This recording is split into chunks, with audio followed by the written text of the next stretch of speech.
Welcome to Primary Sense in Practice, a series of short practical videos developed for healthcare professionals. In this series, we'll show you how to use and understand Primary Sense reports so you can make informed, data-driven decisions in your everyday practice. Let's get started.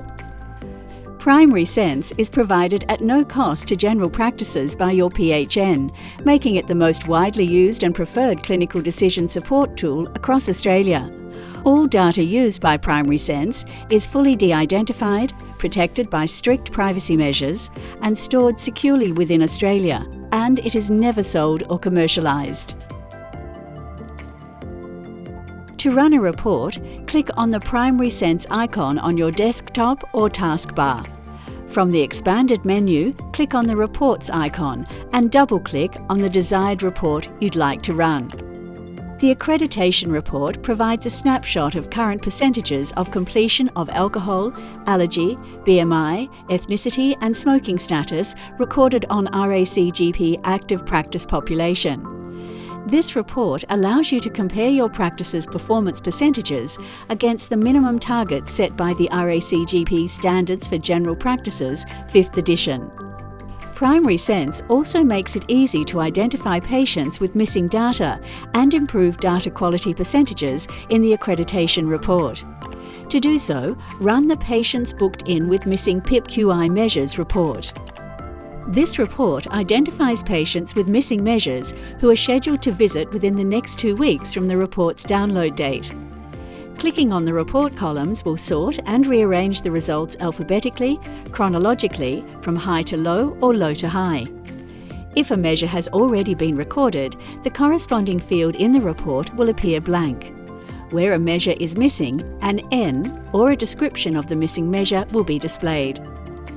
The Existing Appointment column displays upcoming patient appointments and can be filtered to display the most recent upcoming appointments first, allowing you to identify and target patients and fix missing data of patients booked in.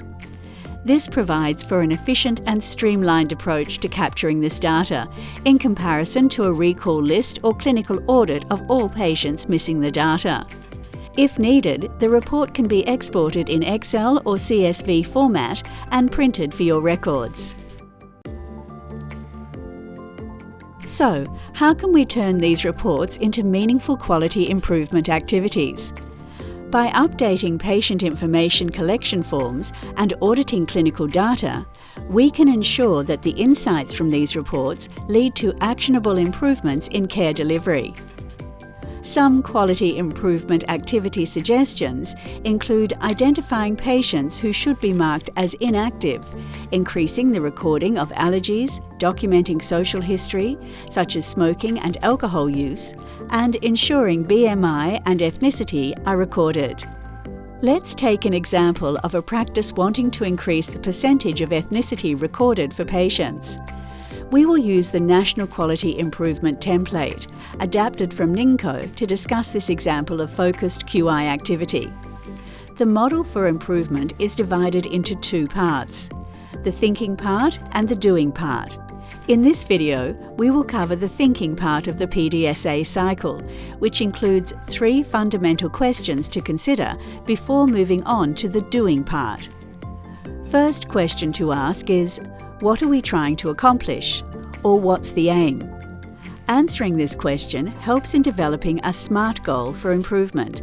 For example, in 6 months, our team will increase the total percentage of ethnicity recorded for patients from 30 to 75%. Second question to ask is, how will we know that a change is an improvement? Or how do we measure it? For example, utilising Primary Sense Accreditation report to monitor overall percentage increase in the RACGP active patient data. The third and final question in the thinking part is, what changes could we make that will result in improvement? Or what are the change ideas? Some ideas for this focused QI activity could be implement a question in new patient form that asks patient for their ethnicity. If you already have this, you could implement a description under ethnicity, providing a definition and how it is different from nationality.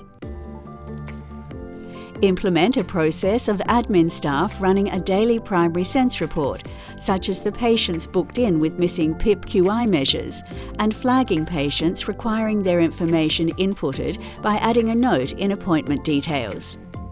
Implement and update patient information form for returning patients to address missing information before their appointments. Implement practice posters that highlight why you're asking this information from patients. Educate and train staff to enter data accurately to improve clinical tool effectiveness.